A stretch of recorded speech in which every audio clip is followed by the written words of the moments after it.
I'm Holly Holden. I'm joined here with my daughter-in-law, Karen Holden. The holidays are approaching. What is your favorite hors d'oeuvre during the holidays? Well, here at Foxhall, one standard hors d'oeuvre that I always have during the holidays are my spiced rosemary pecans. Well, the best part about this recipe is there's only 5 ingredients, and it is quick and easy, and one of those things that you can throw together if you're having an impromptu party. But not only is it wonderful for impromptu guests and for parties, it also makes a lovely hostess gift. And it's super quick and easy. So there's only just a few steps, which we're gonna share with you now, but I'm gonna tell you, you are gonna wanna make this at your next cocktail party. Yes, I start with 4 cups of pecans, and I like the largest pecans that you can find.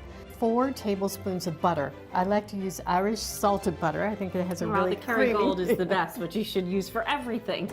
And then I add to the melted butter, which we'll do in just a second, 2 tablespoons of the brown sugar, 2 tablespoons of chopped rosemary, 1 teaspoon of salt, and 1/4 teaspoon of cayenne pepper. You can add a little bit more cayenne if you want it a little bit spicier. You definitely need that little kick to it. You do, and it's a nice play between the sweet and the Spicy. kick of the Yeah. pepper. Well done, Karen. Karen's melted the 4 tablespoons of butter, and I'm going to add 1 teaspoon of salt. These were my egg cups when I was little, living in Germany. 1/4 teaspoon of cayenne pepper or more, if you And want I a little. love this part because this really does give the kick. 2 tablespoons of brown sugar. Stick it in there. And then I add the 2 to 4 teaspoons or 2 tablespoons of chopped rosemary. All right, I think it's ready for the pecans. I love the smell of the rosemary coming off of that. So we'll just drizzle this in.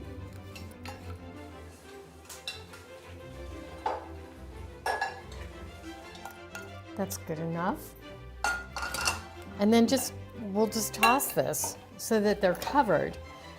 So once all the pecans are coated, oh, Karen, excellent. Here's the baking sheet. No need to oil the baking sheet because there's enough butter on these pecans to take care of that aspect. And then you just want to make sure that they are spread out into one layer on the pan. Shake, shake, shake. Perfect. This is a trick. You bake them at 375 for 10 to 12 minutes, but do not leave the kitchen because it's a very fine line whether they get too dark, which they will very, very quickly. So you have to check them, especially once you hit the 10-minute mark.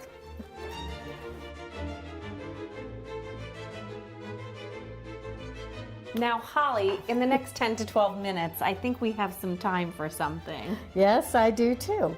And a very old tradition is to be able to serve sherry in the middle of the afternoon. And having sherry in a decanter and some sherry glasses, it works perfectly with pecans. Oh, so I would love some. I think we should have some. And I just wanted to tell a little story about this. We had lunch at Althrop, which was Princess Diana's house.